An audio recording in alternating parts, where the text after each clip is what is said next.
Assalamualaikum warahmatullahi wabarakatuh. Halo teman-teman, kenalin kami dari kelompok 2. Di sini kami akan mencoba menjelaskan tentang jenis-jenis belajar.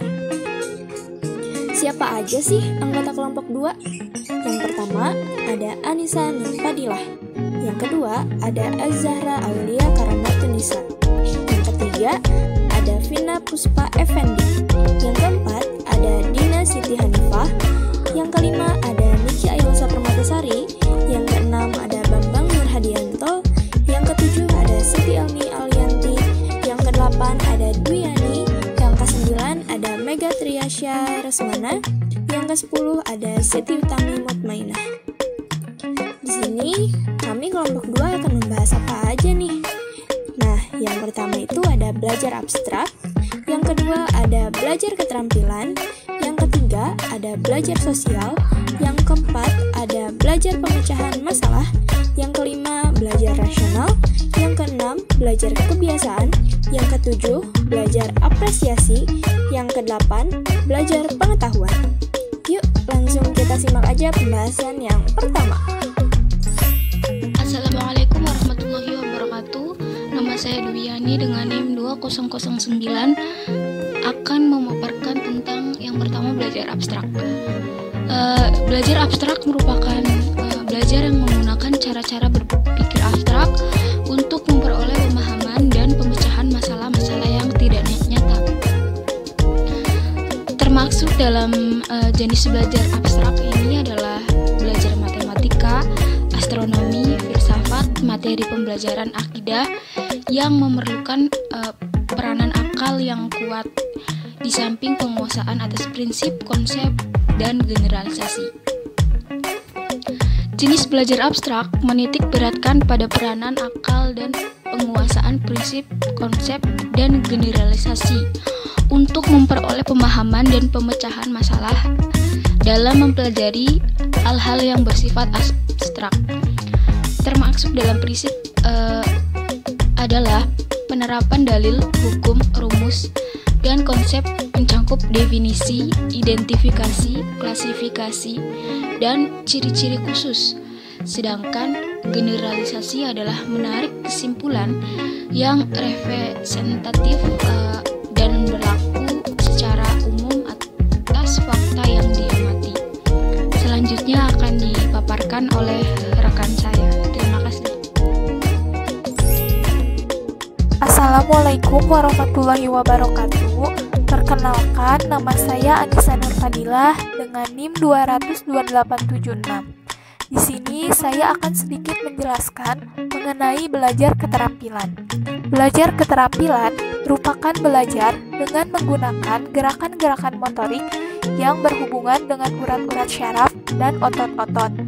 Dalam belajar keterampilan ini, sangat dibutuhkan pelatihan khusus dan teratur, tujuannya untuk memperoleh dan menguasai keterampilan tertentu yang termasuk ke dalam jenis belajar keterampilan, contohnya olahraga. Nah, di dalam olahraga itu kita harus punya keterampilan dan kemampuan khusus. Kalau kita nggak punya keterampilan dan kemampuan khusus itu, terus kita nggak pernah berlatih dengan teratur, maka kita tuh nggak akan bisa punya keterampilan di bidang olahraga. Contoh lainnya itu ada musik, menari, dan yang lainnya. Sekian dari saya.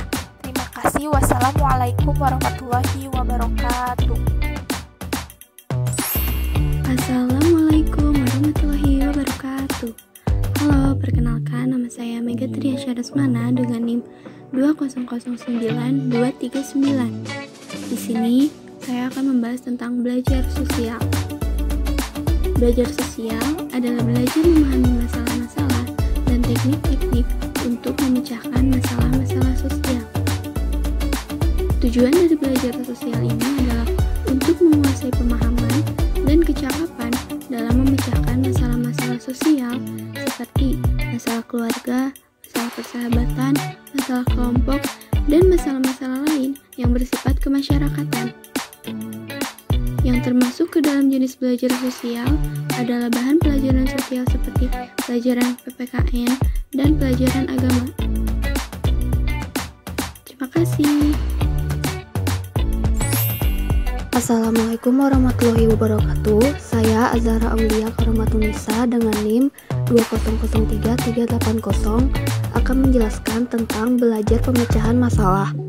Belajar pemecahan masalah pada dasarnya adalah belajar menggunakan metode-metode ilmiah atau berpikir secara sistematis, logis, teratur, dan teliti. Pemecahan masalah menurut Robert W. Bailey 1989 merupakan suatu kegiatan yang kompleks dan tingkat tinggi dari proses mental seseorang. Tujuannya yaitu untuk memperoleh kemampuan dan kecakapan kognitif untuk memecahkan masalah secara rasional, lugas, dan tuntas. Guru, khususnya yang mengajar eksakta seperti matematika dan IPA, sangat dianjurkan menggunakan model dan strategi mengajar yang berorientasi pada pemecahan masalah. Lawson 1991. Menurut Dominowski 2002, ada 3 tahapan umum untuk menyelesaikan suatu masalah, yaitu interpretasi. Interpretasi merujuk pada bagaimana seorang pemecah masalah memahami atau menyajikan secara mental suatu masalah. Yang kedua ada produksi. Produksi menyangkut pemilihan jawaban atau langkah yang mungkin untuk membuat penyelesaian. Ketiga ada evaluasi. Evaluasi adalah proses dari penilaian kecukupan dari jawaban yang mungkin atau langkah lanjutan yang telah dilakukan selama mencoba atau berusaha menyelesaikan suatu masalah.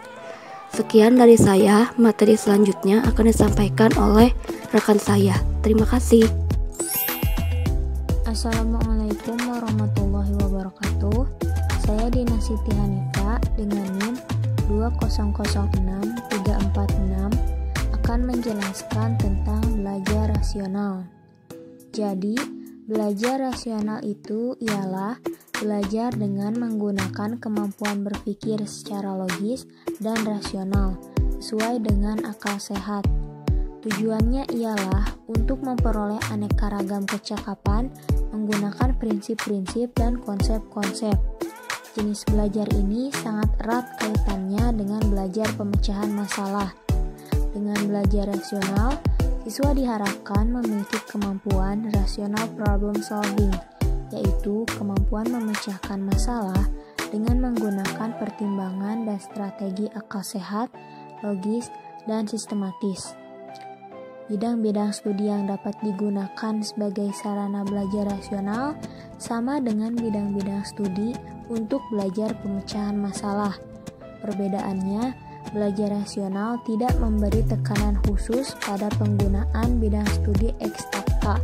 Artinya, bidang-bidang studi non-eksakta pun dapat memberi cek yang sama dengan bidang studi eksakta dalam belajar rasional. Sekian dari saya, materi selanjutnya akan dilanjutkan oleh teman saya. Terima kasih. Assalamualaikum warahmatullahi wabarakatuh. Perkenalkan, saya Situ Ketuinah dengan NIM 2009349 akan menuliskan penjelasan dari Saudari Dina.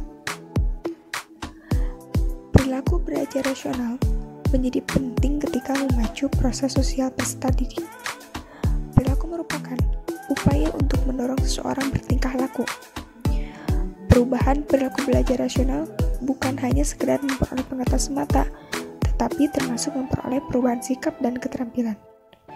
Kesadaran peserta didik yang diiringi dengan keyakinan diri yang kuat diduga akan membentuk lingkungan sekolah yang baik, sehingga menimbulkan perilaku rasional yang semakin optimal juga. Assalamualaikum warahmatullahi wabarakatuh. Saya Siti Elni Alianti dengan nomor NIM 28929 akan menjelaskan tentang belajar kebiasaan. Belajar kebiasaan diartikan sebagai proses pembentukan kebiasaan-kebiasaan baru atau perbaikan kebiasaan-kebiasaan yang telah ada. Belajar kebiasaan, selain menggunakan perintah, suri tauladan, dan pengalaman khusus, juga menggunakan hukuman dan ganjaran. Tujuan belajar jenis ini adalah memperoleh sikap-sikap dan kebiasaan-kebiasaan perbuatan baru yang lebih tepat dan positif, dalam arti selaras dengan kebutuhan ruang dan waktu, atau kontekstual.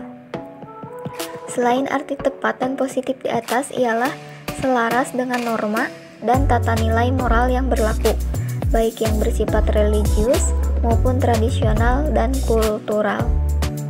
Meskipun jenis belajar kebiasaan lebih tepat dilaksanakan dalam konteks pendidikan informal, namun tidak tertutup kemungkinan penggunaan pembelajaran agama Islam dan PPKN sebagai sarana belajar kebiasaan bagi anak didik agar sikap dan kebiasaannya selaras dengan norma-norma dan tata nilai yang berlaku.